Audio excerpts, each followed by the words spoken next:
Hello, excuse me. എൻ്റെ പേര് ലിംസൺ എന്നാണ്. ഞാനൊരു ഫോട്ടോഗ്രാഫറാണ്. ഇൻസ്റ്റാഗ്രാമിൽ റീൽസൊക്കെ ചെയ്യുന്നതാണ്. തിരക്കിലാണോ? പോവാണോ?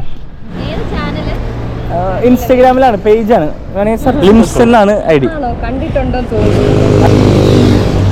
നോക്കൊന്ന്. അതന്നെയാണ്. അല്ലെങ്കിൽ ഒരു മെസ്സേജ് ആണ്. നിങ്ങളുടെ എൻ്റെ പേര് പേരൊന്ന് ടൈപ്പ് ചെയ്തിട്ടാ മതി. ഞാൻ ഫോട്ടോ എടുക്കാം. பேசிட வேண்டும் நீ கேட்கும் காதலை அள்ளி உன் மேல் நான் பூசிட வேண்டும் நான் காணும் ஒற்றை கனவை உன் காதில் உளறிட வேண்டும் என்னை மீறி